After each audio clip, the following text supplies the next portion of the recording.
पिछले 9 वर्षों में सशक्त हुआ भारत। भाजपा नेता योगी अखिलेश्वर दास ने प्रेस कॉन्फ्रेंस करते हुए मीडिया को इस बात की जानकारी दी है।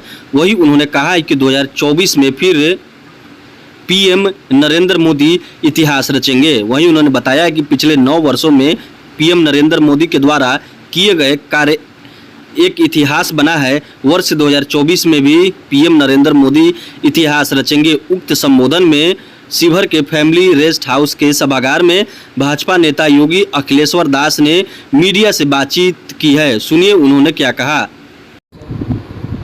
शिवहर के दौरे का एक ही उद्देश्य और उसका एक ही लक्ष्य है। पूरे भारत में 9 साल बेमिसाल का कार्यक्रम जोरों शोरों पे चल रहा है।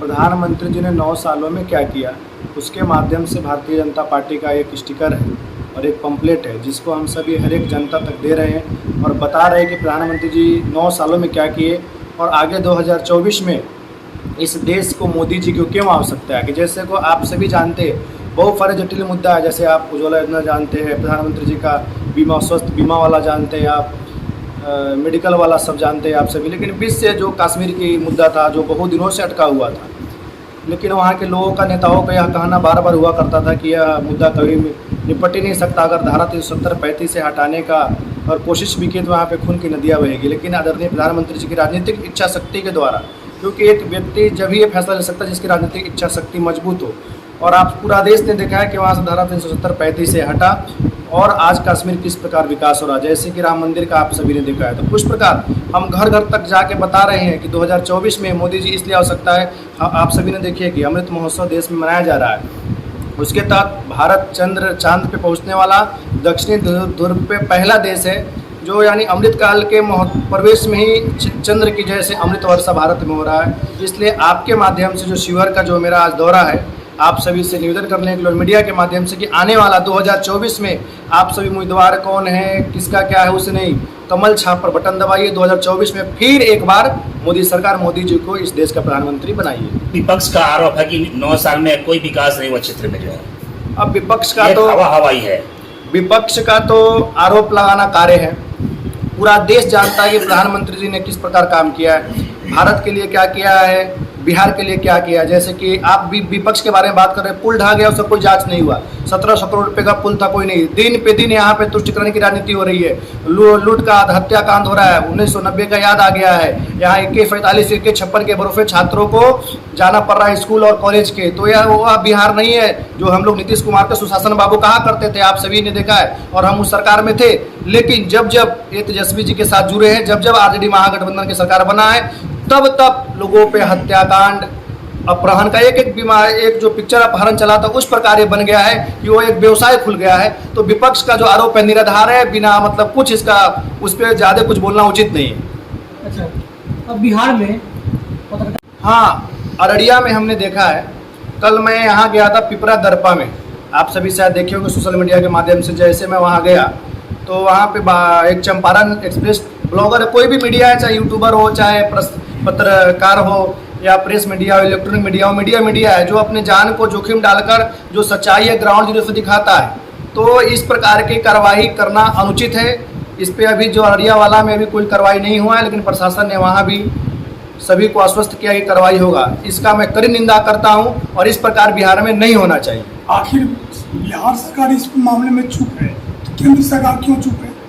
देखिए, कानून व्यवस्था, लॉ एंड ऑर्डर बिहार राज्य के अंदर में है, केंद्र के अंदर में नहीं है, क्योंकि ये स्वतंत्र एक राज्य है। अगर केंद्र शासित प्रदेश होता था तो भारत सरकार कुछ कर सकता था। जैसे दिल्ली में आप देखते हैं, दिल्ली का जो है सरकार के अंदर में ही रहता है, तो दिल्ली में जो होता है सरकार को अपना लॉ एंड ऑर्डर फॉलो करता है। लेकिन बिहार में आपका शिवहर क्षेत्र दौरा का मकसद ये है बस भारतीय जनता पार्टी के हर एक कार्यकर्ताओं को पहुँचना, और कार्यकर्ता ही नहीं, जितने लोग हैं जो समाज के प्रबुद्ध लोग हैं वो सभी के पास पहुंचना, और जो 9 सालों में जो प्रधानमंत्री जी ने कार्य किया वो सभी तक पहुंचाना, और 2024 में पुनः मोदी जी को इस देश का प्रधानमंत्री बनाना, फिर एक बार मोदी सरकार। शिवहर क्षेत्र में जो आप दौरा कर रहे हैं, कहें कि चुनाव लड़ने आपको जोड़ा जा रहा है कि आप भी चुनाव लड़ने की तैयारी में?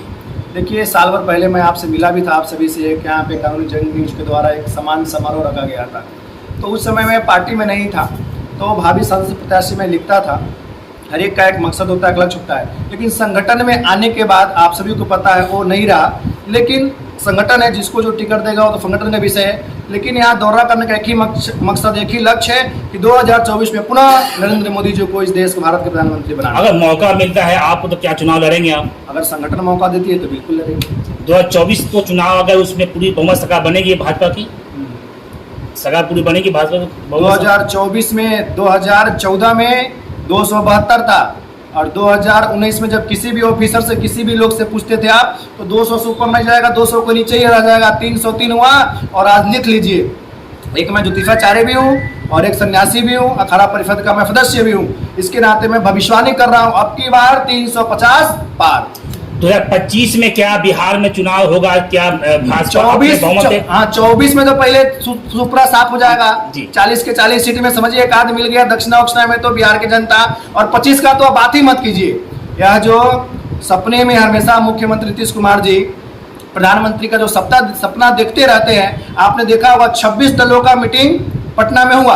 यहाँ से जाने के बाद शरद पवार साहब कहाँ गए? महाराष्ट्र में, और जाते ही घर में पार्टी फूट गया। जो खुद ही 26 दल राजनीतिक दल एक साथ आ तो सकते हैं, लेकिन कभी एक साथ बैठ तो सकते हैं, लेकिन इनका मन कभी मिल सकता नहीं। इसमें 26 के 26 प्रधानमंत्री का कैंडिडेट है, और भारतीय जनता पार्टी जो एनडीए राष्ट्रीय जनतांत्रिक जो गठबंधन है उसमें एक ही प्रधानमंत्री का उम्मीदवार है, वो भी नरेंद्र मोदी जी। हम 25 वाला पूछा, 25 में सरकार बहुमत बनेगी बिहार में आपकी? वहाँ 25 में तो बहुमत में बनेगी। अब मुकाबला दिलचस्प हो गया है, इंडिया विस एनडीए, तो किसकी सरकार बनेगी? उस समय बनेगा एनडीए का, इंडिया का नहीं। क्या नीतीश कुमार पीएम बनेंगे? महाराज, जब कोई आप व्यवसाय करते हैं, कोई दुकानदारी करते हैं ना, जब वो दुकानदारी चौपट हो जाता है तो हम क्या करते हैं, उसका नाम चेंज कर लेते हैं। उसको हम पहले यूपीए था, अभी इंडिया .इंडिया हो गया। तो कोई नाम चेंज करने से अगर किसी का पाप धुल जाए और जो इतने घोटाले हैं वो अगर खत्म हो जाए तो यह भारत की जनता अब गुमराह होने वाली नहीं है।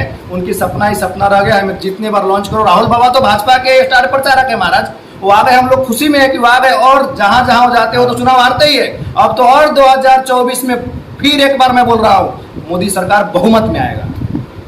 विपक्ष देखिए, महंगाई जैसे जैसे देश आगे बढ़ता है तो महंगाई तो बढ़ता ही है।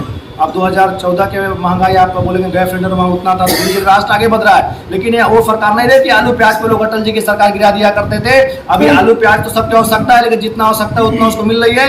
महंगाई जैसा भी है वैसा ठीक है, उसमें कोई बोलने की आवश्यकता नहीं है। ये राष्ट्र है जो हर एक चीज़ों में महंगाई बढ़ी है, हर लोग का फिर उसका आवक भी बढ़ा है, तो इस पर ज़्यादा कुछ बोलना उचित नहीं है। आप 2024 में किस पार्टी से और कहां से चुनाव लड़ेंगे? मैं तो भारतीय जनता पार्टी में हूँ, भारतीय जनता पार्टी के सदस्य, उसका लीडर हूँ। तो चुनाव लड़ने के लिए अभी तो मैं नहीं बता सकता हूँ आपको, लेकिन संगठन जो भी आदेश देगा वो हमारे लिए सर्वोपरि है। चुनाव लड़ने का बड़ा मकसद है?